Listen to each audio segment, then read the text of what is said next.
Assalamualaikum warahmatullahi wabarakatuh. Ketemu lagi dengan saya, Ibu Dr. Merianti MA di mata kuliah Sosiologi Komunikasi. Pada pertemuan kali ini kita akan membahas tentang etika komunikasi di dalam media sosial. Dalam perkembangan sejarah manusia terkait dengan komunikasi bisa dibedakan menjadi komunikasi etik dan komunikasi yang tidak etik. Komunikasi yang tidak etik menjadi senjata kemanusiaan yang paling membahayakan karena dapat melukai interaksi, koneksi, bahkan mendukung terjadinya keserakahan dalam berbagai macam bentuk kejahatan yang ada di dalam masyarakat. Sebagai contoh adalah korupsi, yang itu adalah salah satu dari penggunaan atau dampak dari komunikasi yang tidak etik. Etika komunikasi menjadi penghubung kehidupan sebagai tabiat seseorang untuk berinteraksi dan mengidentifikasikan diri ketika bekerja sama. Etika komunikasi merupakan norma, nilai, ukuran, tingkah laku dalam berkegiatan komunikasi. Dasar-dasar etika komunikasi yang pertama adalah pemikiran yang bertanggung jawab. Karena kita merasa sebagai manusia yang bertanggung jawab terhadap pemikiran kita, sehingga kita berusaha untuk bisa menjalankan etika dalam berkomunikasi itu sendiri. Yang kedua, pengambilan keputusan. Tentunya dengan pengambilan keputusan itu kita terdorong atau termotivasi untuk bisa menjalankan etika dalam berkomunikasi. Yang ketiga adalah membangun kerjasama dan komunikasi terkait dengan konteksnya, kemudian terkait budayanya, terkait dengan channel atau salurannya, terkait dengan media yang digunakan. Jadi etika komunikasi itu bisa dipengaruhi oleh banyak faktor yang terkait dengan konteks, budaya, saluran, dan media yang digunakan dalam berkomunikasi. Sifat-sifat yang diperlukan untuk mencapai etika komunikasi ini diantaranya adalah penghormatan terhadap seseorang tanpa memandang status. Tentunya kita ketika berkomunikasi bisa lebih setara, sehingga apa dari tujuan komunikasi yang ingin kita capai itu bisa terwujud ya, karena memang harus bisa saling menghargai seseorang, terutama komunikan dan komunikator, tanpa memandang statusnya. Kemudian yang kedua, penghormatan terhadap ide, perasaan, dan integritas seseorang. Dengan kita menganggap adanya penghormatan terhadap ide, perasaan, dan integritas seseorang, tentu kita bisa mencapai etika komunikasi itu sendiri. Yang ketiga, bersifat objektif yang mendorong kebebasan berekspresi. Ketika kita itu objektif dalam melihat permasalahan, tentu kita akan merasa freedom ya, akan merasa tidak membedakan tadi yang sesuai dengan yang sebelumnya, tidak memandang seseorang berdasarkan apa, akan tetapi berkomunikasi itu lebih bersifat objektif. Kemudian yang keempat, penghormatan terhadap bukti rasional. Yang kelima, mendengarkan dengan cermat sebelum memberikan pendapat. Nah, etika komunikasi itu bisa dilakukan dengan melakukan penghormatan dan secara rasional atau secara relasional.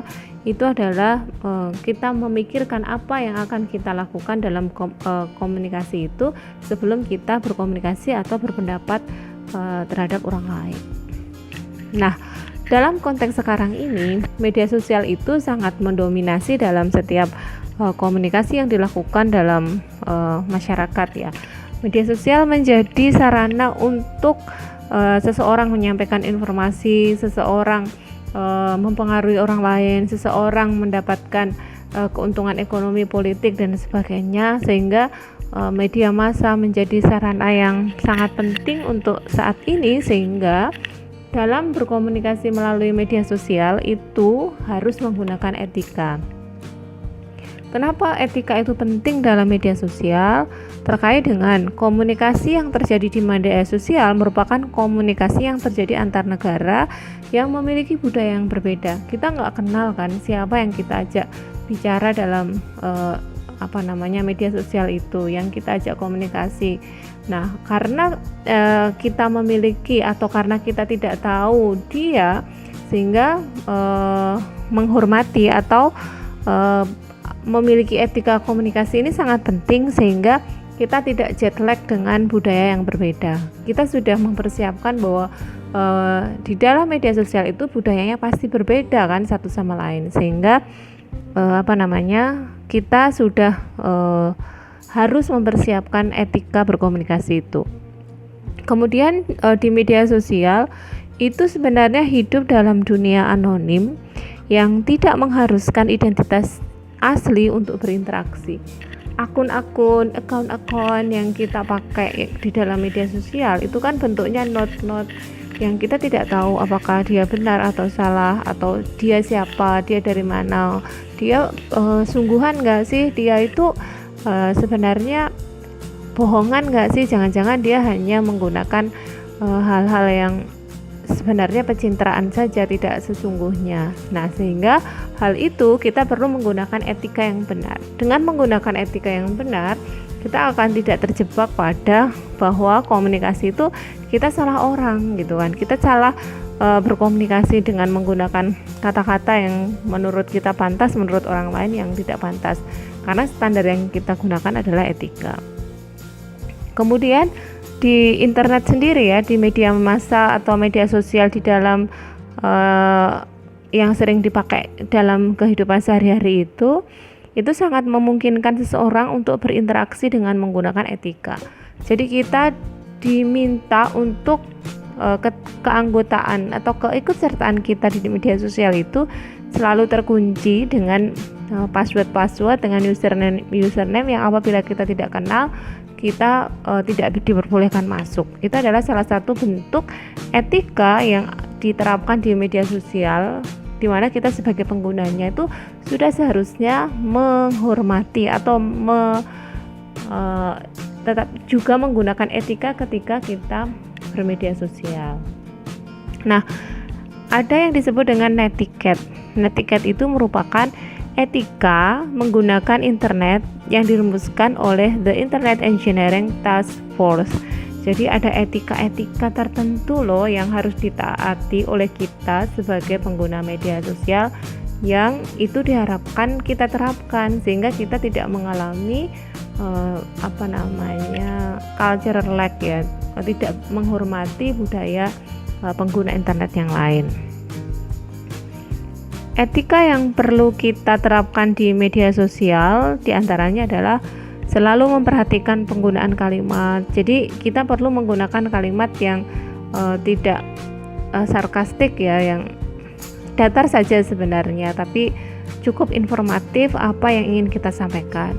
Kemudian berhati-hati menggunakan huruf, tidak sepanjang huruf itu besar semua atau kecil semua, atau bentuk-bentuk font yang saya kira itu formal atau informal. Nah, itu kita harus menggunakan dengan tepat tergantung konteks yang mau kita pakai. Pada situasi apa kita waktu itu berbicara formal, tentunya pilihan huruf pun juga formal. Ketika informal kan ada huruf-huruf yang mensupport komunikasi yang informal itu, misalnya dengan ada Latinnya, ada bentuk-bentuk simbolnya. Nah, saya kira itu bisa digunakan dalam komunikasi yang bersifat informal. Kemudian memperhatikan penggunaan warna huruf. Jadi terkadang kita secara tidak sadar itu menggunakan template bahasa informal yang kita gunakan, padahal kita berada pada komunitas yang pada saat itu tuh formal.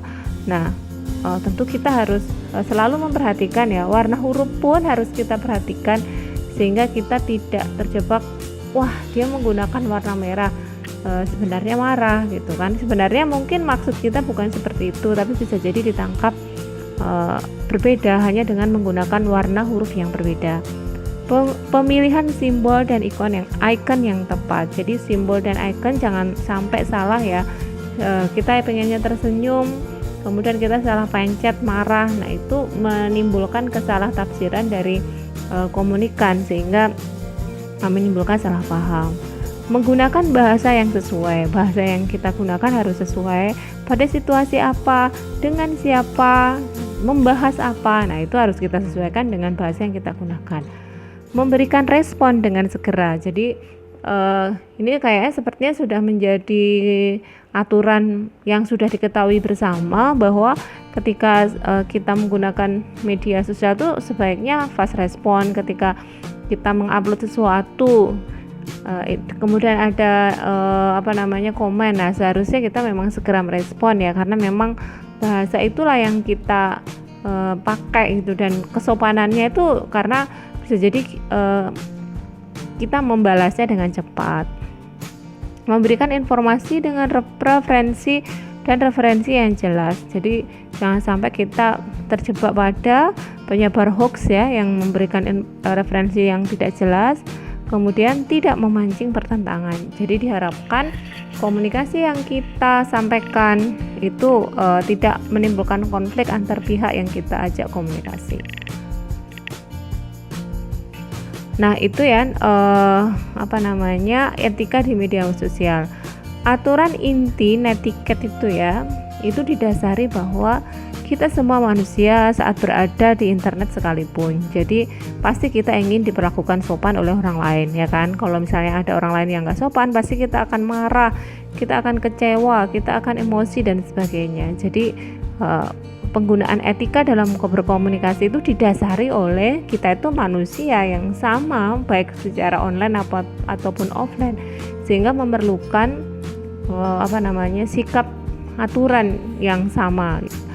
Ikuti aturan seperti di dunia nyata saat menggunakan internet ya kan, saling menghormati, kemudian tidak menggunakan bahasa sarkastik, kemudian lihat konteksnya yang kita ajak itu dalam komunitas yang seperti apa.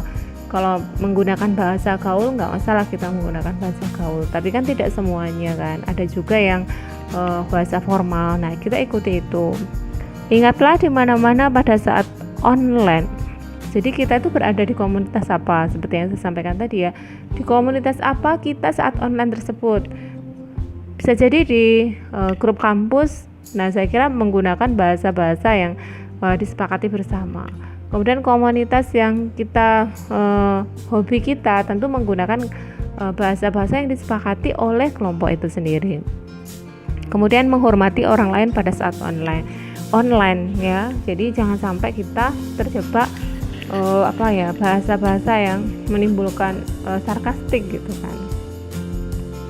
Ada pendapat lain menurut tahun 1994 bahwa tadi melengkapi dari sebelumnya ya, aturan inti netiquette itu dilengkapi oleh tahun 94 itu menjelaskan bahwa kita harus menerapkan etika karena netter juga manusia biasa, mengikuti standar-standar tingkah laku seperti di dunia nyata, mengetahui di mana posisi, bersikap baik saat online, berbagi pengetahuan dengan ahli. Jadi sebaiknya apa yang kita sampaikan itu bisa memberikan pengetahuan bagi orang lain yang mengikuti media sosial kita. Bagus juga sharing informasi dengan siapapun, terutama ahli-ahli atau konten-konten kreator yang dia bisa menghasilkan konten-konten yang bermutu ya. Saya kira itu menjadi tempat berbagi pengetahuan yang baik. Menghormati privasi orang lain. Jadi jangan sampai ketika kita ingin tahu informasi sementara orang lain tidak memberikan informasi tersebut, kita harus menghormati. Oh, ternyata dia nggak bisa share tentang informasi tersebut. Tidak menggunakan kekuasaan. Jadi sebaiknya kita menganggap bahwa yang kita ajak komunikasi itu setara dengan kita, sehingga kita itu bisa menggunakan bahasa yang leluasa setaranya. Kemudian memaafkan kesalahan orang lain. Jangan sampai kita terjebak pada bahwa ketika kita salah, kita dendam terhadap orang lain, terhadap orang yang kita ajak komunikasi tersebut. Nah, sebaiknya kita itu bisa saling menghormati satu sama lain. Nah, kesimpulan dari kuliah kita hari ini adalah bahwa etika komunikasi merupakan suatu yang harus kita terapkan di dalam media sosial pun ya. karena harapannya kita bisa mencapai tujuan komunikasi itu saling dua arah dan kita bisa saling memahami satu sama lain, menghindari konflik, menghindari kejahatan di dunia maya yang kita tidak tahu bisa suatu saat menimpa kita, dan bisa saja itu lebih dampaknya itu bisa sangat ekonomis, psikologis, politis dan sebagainya. Nah, artinya untuk menghindari hal-hal tersebut sebaiknya kita menggunakan etika yang benar dalam berkomunikasi. Oke, saya kira demikian ya untuk kuliah kita hari ini. Semoga bermanfaat. Tetap jaga kesehatan. Jika tidak kurang paham dari apa yang kita sampaikan, kita ulas sekarang ini, bisa diskusi di chatting grup kita ya. Kurang lebihnya minta maaf. Wassalamualaikum warahmatullahi wabarakatuh.